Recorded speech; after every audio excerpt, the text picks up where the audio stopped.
Cameroon के इस school की क्लासरूम्स की हालत बेहद जर्जर और भयानक है।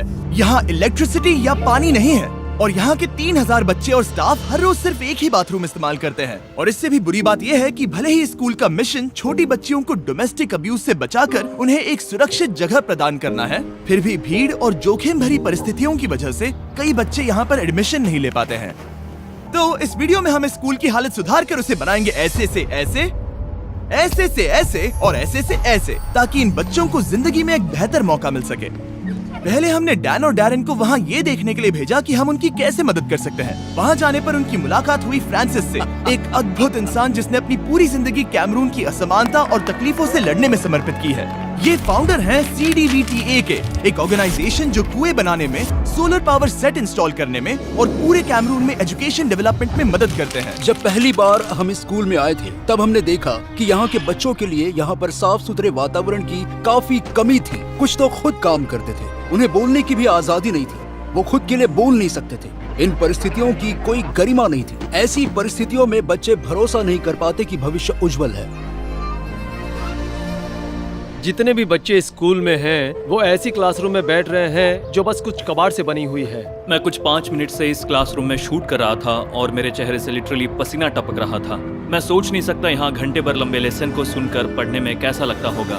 पहले तो यहाँ पर बहुत गंद है, चारों तरफ धूल है और हमारे पास सीलिंग बोर्ड्स भी नहीं है। इन क्लासरूम्स की हालत बुरी है। बहुत से कारण है, पर सबसे बड़ा कारण ये है कि ये स्कूल कैमरून के इंग्लिश और फ्रेंच के बॉर्डर के बीचों बीच है, जो कि दो आबादियों के बीच चल रहे टकराव का एक दुर्लभ जंक्शन पॉइंट है। ये स्कूल इन कम्युनिटीज को एक कर सकता है। कई लोग इंग्लिश हिस्से से यहाँ पर आए और यहीं पर सेटल हो गए। ये स्कूल उनके लिए यहाँ आकर शिक्षा लेने के लिए एक सुरक्षित जगह बन गई है।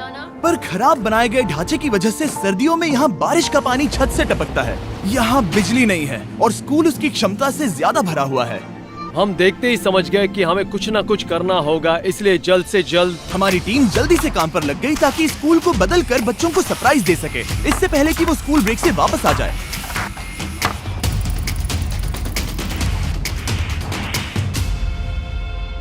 वो छुट्टियों से वापस आने से पहले डैरेन और डैन उनकी नई क्लासरूम्स देखने के लिए चले गए।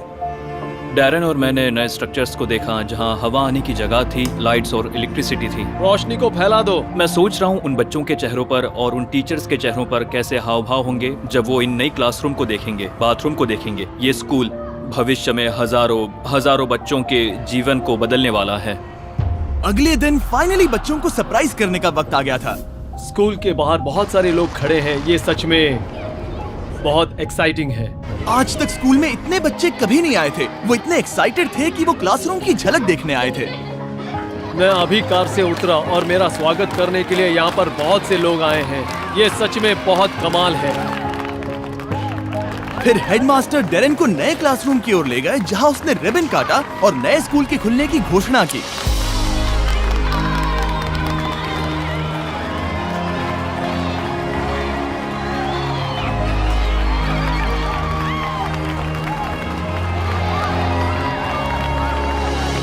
जब वातावरण सुंदर होता है तो शिक्षा भी सकारात्मक होती है। सिर्फ खुशी ही उन्हें मानसिक रूप से प्रेरित करती है और अच्छे से पढ़ने के लिए। यहाँ के बच्चों से बात करते हुए मुझे एहसास हुआ कि इन बच्चों में शिक्षा पाने की प्यास है और उन्हें इस बात का एहसास होने का मौका देना ही सबसे अच्छी विरासत है जो हम इस समुदाय के लिए छोड़कर जा रहे हैं। मैं सोच नहीं सकता इसका स्कूल के बच्चों के जीवन पर कितना अच्छा असर पड़ेगा। थैंक यू और थैंक यू वेरी मच। सच में मैं आपको दिखाता हूँ कि इस कम्युनिटी ने डैरेन को कौन सा अनएक्सपेक्टेड सरप्राइज दिया, लेकिन पहले वीडियो के अमेजिंग स्पॉन्सर्स के बारे में बता दूं। इलेक्ट्रिक ई-बाइक्स, वो फिर से आकर हमारे मिशन को उनकी अफोर्डेबल, इको फ्रेंडली और फन टू राइड बाइक्स के साथ सपोर्ट कर रहे हैं। हर बार उन्होंने दुनिया की मदद करने में अपना सपोर्ट दिखाया, चाहे वो एक ऑर्फनेज को फिर से बनाना हो, या साउथ अफ्रीका में बच्चों को हजारों शूज डोनेट करना हो, या दुनिया में लाखों कपड़े बांटना हो।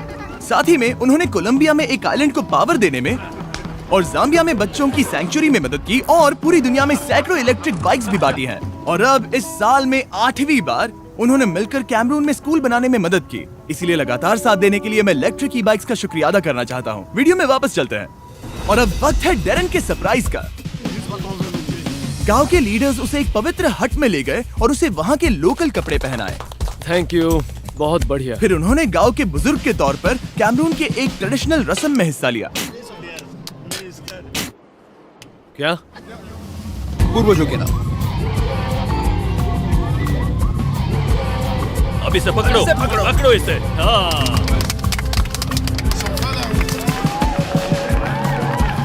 मुझे अभी अभी गांव के मुखिया के तौर पर नवाजा गया।